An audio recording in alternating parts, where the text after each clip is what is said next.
എൻ്റെ പേര് ലിസി. ഞാൻ കീഴ്പള്ളിയിൽ നിന്ന് വരുന്നു. എൻ്റെ മകളാണിത്, ലിബിയ. ഹസ്ബൻഡ് ഷിൻസ്. എൻ്റെ മകളുടെ കുഞ്ഞിൻ്റെ സാക്ഷ്യം പറയാൻ വേണ്ടിയാണ് വന്നത്. 2017 എൻ്റെ മകൾക്ക് ഒരു ആൺകുഞ്ഞ് ജനിച്ചു. 5.5 മാസമായപ്പോൾ ദൈവം അവനെ തിരിച്ചു വിളിച്ചു. അതിനുശേഷം 6-7 വർഷമായിട്ട് അവൾക്ക് കുഞ്ഞുങ്ങൾ ഉണ്ടാകുന്നില്ലായിരുന്നു. 2023 മക്കൾ രണ്ടും അച്ഛനെ വന്ന് കാണുകയും അച്ഛൻ പറഞ്ഞു, ഈശോയുടെ മഹത്വം ഞങ്ങളിൽ വസിക്കട്ടെ എന്ന് പ്രാർത്ഥിക്കാൻ പറഞ്ഞു. അങ്ങനെ അവർ നിരന്തരം പ്രാർത്ഥിച്ചു. ഞാനും ഇവിടെ പ്രാർത്ഥിച്ചുകൊണ്ടിരുന്നു. 2024 അമ്മ ത്രേസ്യയുടെ തിരുനാളിന്റെ ഉരുൾ നേർച്ച ദിവസം അന്ന് ഞാനിവിടെ ഭയങ്കരമായി നിലവിളിച്ച് ഉരുണ്ട് പ്രാർത്ഥിച്ചിരുന്നു.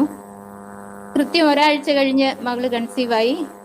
2025 ജൂൺ 30 ഒരു മകനെയും കൂടി തന്ന് ദൈവം അനുഗ്രഹിച്ചു. ഇത്രയും അനുഗ്രഹം ഞങ്ങൾക്ക് നൽകിയ ബന്ധിതനായ ഈശോയ്ക്കും കർമ്മല മാതാവിനും അമ്മ ത്രേസ്യായിക്കും നമ്മൾക്ക് എല്ലാവർക്കും വേണ്ടി നിരന്തരം പ്രാർത്ഥിക്കുന്ന ബഹുമാനപ്പെട്ട റാപ്സനച്ചനും ഒരു കോടി നന്ദി പറയുന്നു.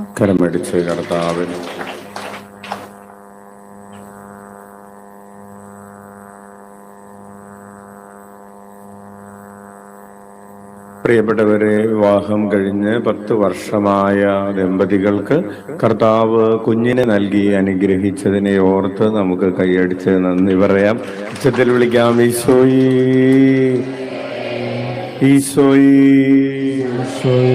അത്ഭുതങ്ങളും അടയാളങ്ങളും യേശുനാമത്തിൽ സംഭവിക്കും കാലമല്ലോ. ഉണരാം ഉണരാം ഉണരാം. ഈശോയേ ഈശോയേ.